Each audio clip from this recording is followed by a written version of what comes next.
What else can we do? Upgrade your car from a 20 miles per gallon car to a 40 miles per gallon car. Over the life of the car, save 4,500 gasoline gallons, over $15,000 at today's prices. Use a programmable thermostat, power strips, LED light bulbs. As she mentioned, DUC has already begun its transition to LED lighting. They look wonderful. You should go see them. Eat less meat, especially beef. Select a refrigerator and air conditioner with the Energy Star label. Wash clothes in cold water. Buy less stuff.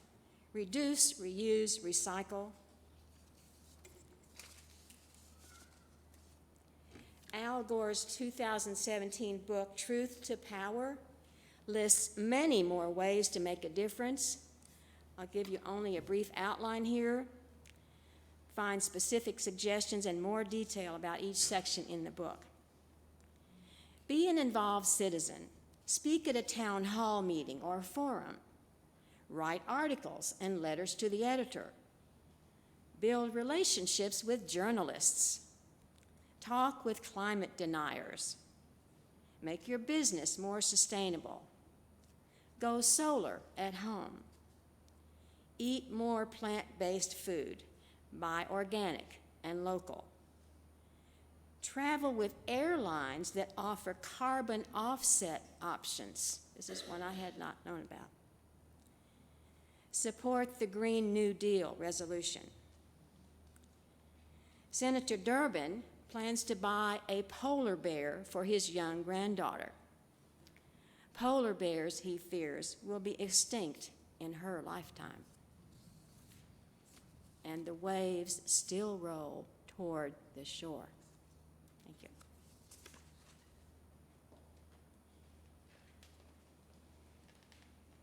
And there are still more options for things you can do. And my question is, what right actions can we take today that might save the planet, preserve the natural beauty of our world for our children, grandchildren, and great-grandchildren? How do we express our approval of right actions and disapproval of wrong actions? First of all, we must learn to love our natural world so that we are motivated to preserve it. However this fits into your life, whether you are a homebody gardener, a hiker, a biker, a bird watcher, a dragonfly monitor, or a world traveler, give respect to the plants and animals with which we share our earth, and be aware of the tenuous situation in which we live today.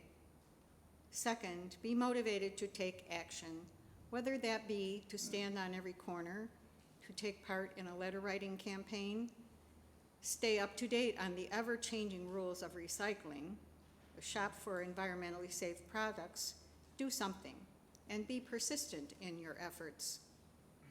Third, give your support and, if possible, your active involvement in a conservation organization of your choice. There are now many to choose from. I should first mention the Aldo Leopold Nature Center in Monona, Wisconsin, which offers adult and children's programs, including Summer Nature Camp. It could make an interesting summer vacation trip. There are many national and international conservation groups you can support with monetary donations, some of which are listed on the slide. Locally, you can support the River Prairie Group of the Sierra Club, the Conservation Foundation, and Wild Ones, or join your friends who are actively involved in these organizations and join the Green Sanctuary Committee. Last but not least, get to know your political representatives and those running for office. Support those who will work hard, those who recognize the reality of climate change, those who care about protecting our environment and will work hard to save it. Vote for Snow Boy, not Greenback Boy.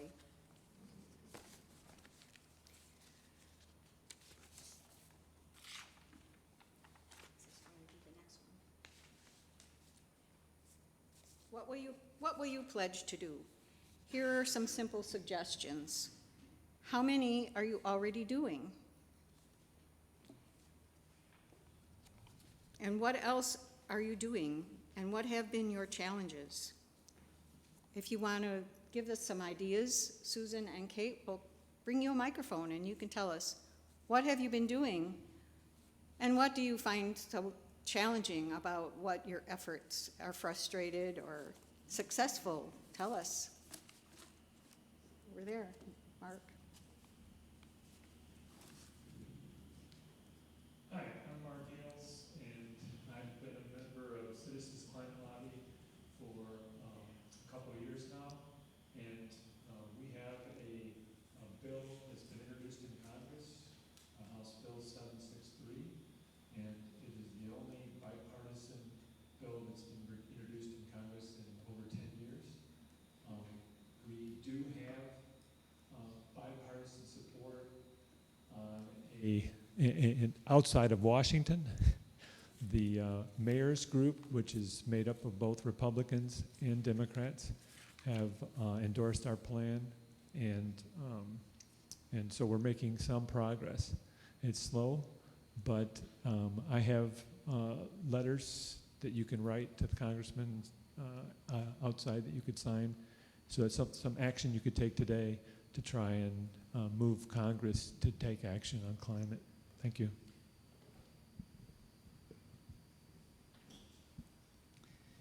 If you are a ComEd customer, the easiest thing in the world is to call them and ask for, I think it's an energy audit or whatever. They came to my condo and replaced all of my light bulbs with LED, including the specialty ones. They gave me a special power strip for my electronics. That's for a condo. For a house, there's even more benefits, and it's all free. So check your bill, the number's on there. This is just a kind of a silly little one, but when you get takeout from some of the restaurants and you get really good takeout containers, we wash those and put those in our car, and so the next time we're going to another restaurant, we'll take those in. And then, yeah, so many places still use styrofoam, but we've brought our own good reusable takeout containers. Yeah, hi, I'm Renee. So I have lived in several 5-bedroom houses and done all that, and I find myself in an apartment that gives me gas and gives me water, you know, and I'm grateful for that. But as I'm looking at this whole recycling process, I'm coming more to face with it because of that building, in that there's bins that say recyclable and there's this big one that says not. And we just don't, I think, get it. I mean, having been in the Netherlands and other places, you know, where there's landfill as one, you know, and this and that, and I began to think about the fact that there's so much, I have less spendable income. And yet these are the places where there's so much of this. And part of me is thinking about something that I probably couldn't do alone, but that if we spend the money on the garbage people, okay, so it's usually what, very little per month that we spend on this.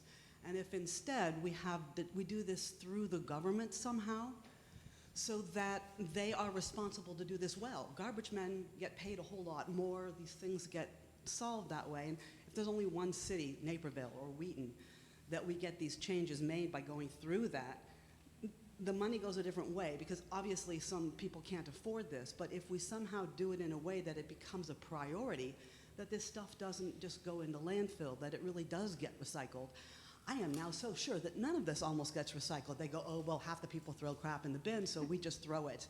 And there's things in there like, you know, mattresses and desks and all this kind of stuff. So I don't know, but if anybody else thinks it's a good idea, feel free to.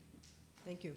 There actually is a handout on our table in the link that says things to never recycle and things to recycle. But I also urge you to look at the brochure that came from the recycler that's used in your community, because different communities take different things. If you don't have one of those, probably Google and, you know, call the place and ask them what can be recycled and what can't be. Do you have time? Karen's behind you. I'm Chris Brown. I remember reading a few years ago how horrible air travel is for carbon footprint. So for, I don't know, 8 or 9 years now, I've been limiting my air travel to once a year. I'm Karen Campbell, and I also joined Citizens Climate Lobby like Mark a couple of years ago, just because of the deep anxiety I feel about it all the time, about climate change. Once again was brought home to me a week ago when we camped in Wisconsin on the lake, which we've been doing for 10 or 12 years. When we started, the beach was about the size of this room, is in length from the water to the end of the sand, and this week it was 3 feet. That's how much has been changing. We also could not see the sky for the first 2 days because of the smoke from the Canadian wildfires, which are also exacerbated by climate change, which drifted down and covered Wisconsin. We couldn't even see the sun during the sunset. That just is kind of anxiety that I've been feeling throughout the last 2 years, but being involved in the group gives me this feeling that I can do something, and I'm working really hard with them to forward this bill too. So if you want, if you have this kind of angst that I know I do about climate change, even seeing a storm like this today, it's like, it's happening so often. It's starting to freak me out. Please get involved in something. Write to the newspaper, letter to the editor, or please contact your Congress people, or sign the letters that Mark will have down. They're already written. You just have to, put a brief note about your feelings, about, what you would like them to do to help. Many of us are composting our garbage and also trying to limit the use of single-use plastics, like instead of getting mustard, mayonnaise, and ketchup at fast food places in little packets, pump it out. And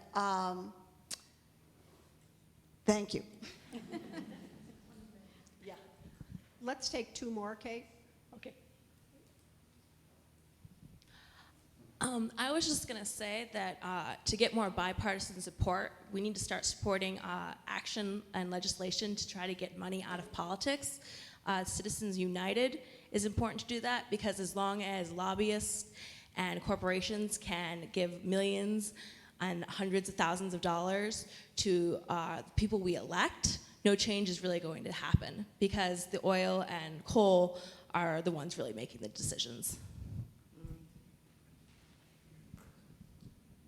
I'd just like to say I get great enjoyment of trying to, and successfully, share, if you're a homeowner, try to share your property with wildlife. It can be very successful. It's not always popular. For example, I just read an article in the Daily Herald saying how in the Washington, D.C. area, as opposed to Europe, which is more manicured, they have many more woodpeckers because they don't call. In America, we don't call as much dead trees and partially dead trees. And we've found tremendous homes for woodpeckers and raccoons and many other creatures that some people don't like, but we're trying to share our property with as many critters as possible.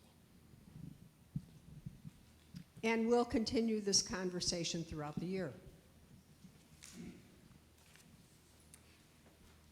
Today's loose plate collection will be given to the Unitarian Universalist Prison Ministry of Illinois. And Reverend Karen Mooney will come up to tell us about this program that provides free tutoring for adults in DuPage County.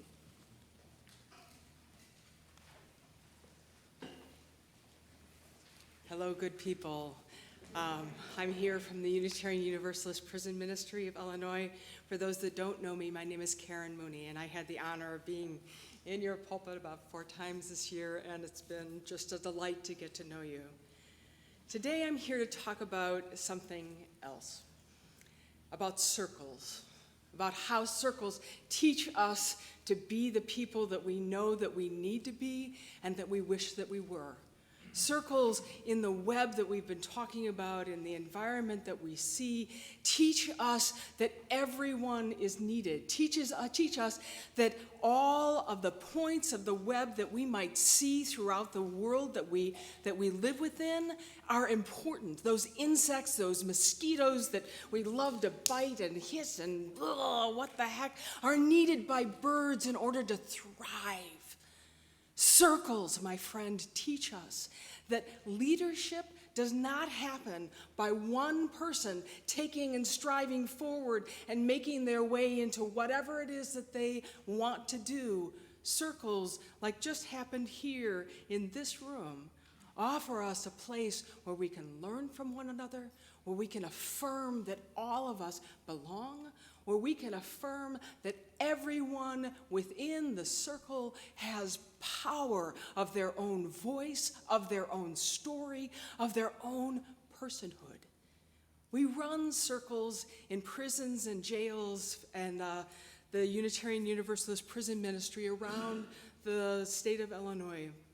And we run them in this kind of antithetical way to what most prisoners get, which is often a Christian, nothing against Christianity, but often a Christian, very top-down presentation of how you will save and change your life. We offer them in circles because we know that in circle, people are affirmed that the lives that they have lived teach them more about themselves than we could ever do.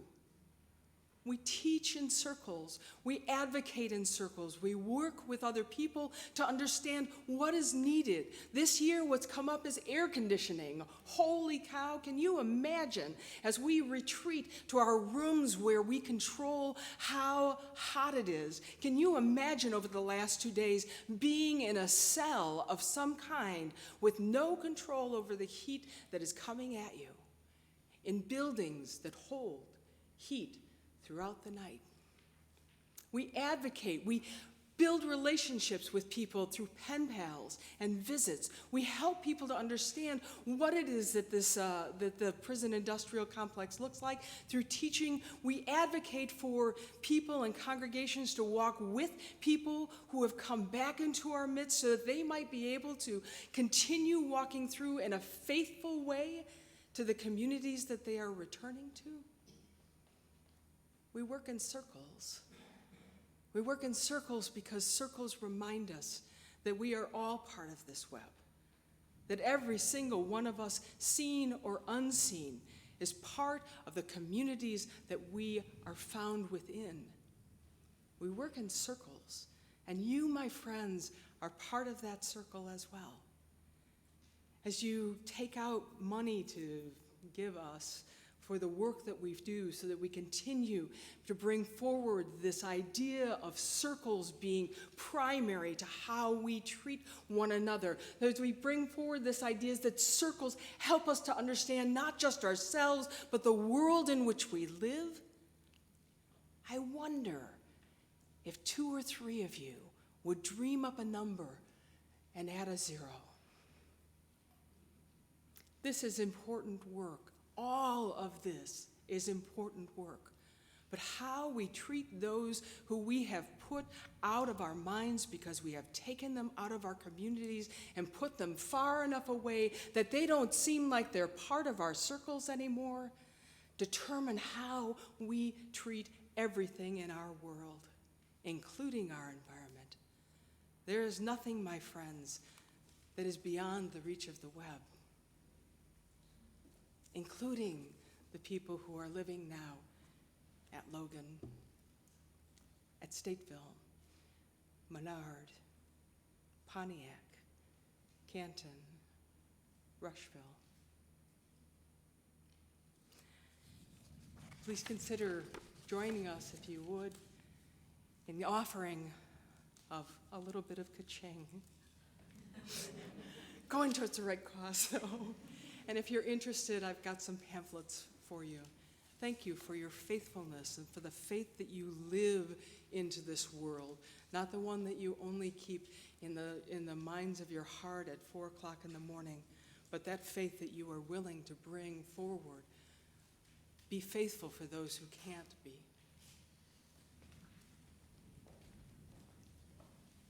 Thank you, Reverend Mooney. All cash placed in the collection bowls will benefit UUPMI this morning.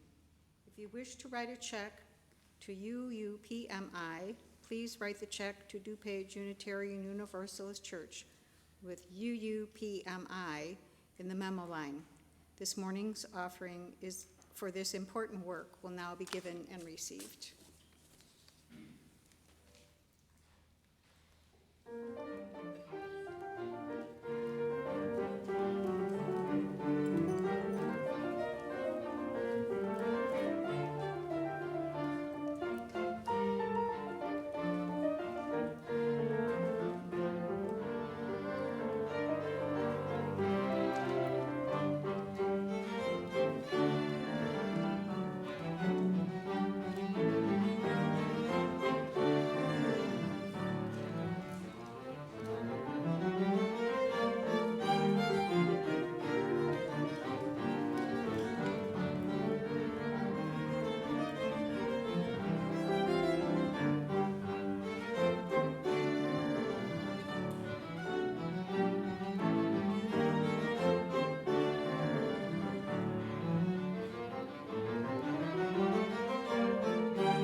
After the service, celebrate with Bonnie for all the beautiful music that we've heard from her over the years. Then visit the Green Sanctuary table in the link to talk with us about our new statement of conscience and also browse some information that we've gathered for today's service. As you leave today, carry in your heart that you are part of the earth on which we live, not apart from it. Our actions will determine our civilization's fate, not the fate of our planet.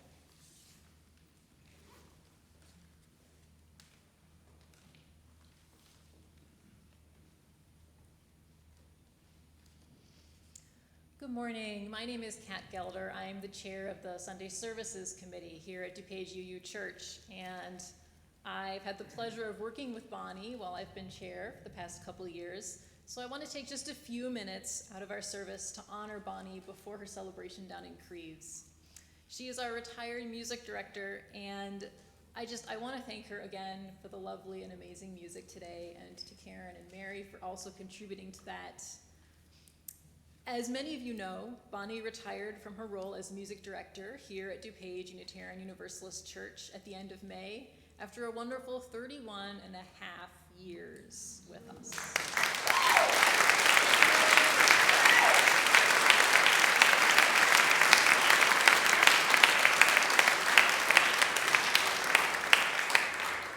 And we have enjoyed every single one of those years. Bonnie immediately struck a chord throughout her time here, and forged friendships with the musically inclined at our church. On a Sunday morning, she was able to transport so many of us spiritually through her music and enhanced the understanding and enjoyment of the sermons and other parts of the service through her work. Bonnie has played pieces both solo and as an accompanist, spanning the 11th through the 21st centuries. She has played classical, pop, musical theater, folk songs, and more. She has researched, instructed, nudged others to test their own musical limits, and added valuable commentary to the work of other musicians and vocalists as they practiced and as they prepared and performed here. And Bonnie sings too, which you may or may not have known. While she is a classically trained pianist, she has a beautiful alto voice that she has shared at various times over the years on Sundays and at our homegrown talent shows, which she has organized. So after we enjoy the postlude, I invite you to honor and hug Bonnie and join her in her reception at Creeves Hall, where you can also sign a card and write a memory of your own. When everyone has had a chance to make their way to Creeves, members of the choir will lead a song for Bonnie, and we will play a recording of the song For Good from the musical Wicked, which Bonnie accompanied the choir as they sang in 2016. It was chosen for today's celebration by our choir director, Vicki Hellier. As Vicki wrote in a note to Bonnie, "Because we knew you, we have been changed for good." Thank you so much, Bonnie, and we look forward to hearing you play this, your last piece, during a regular Sunday service.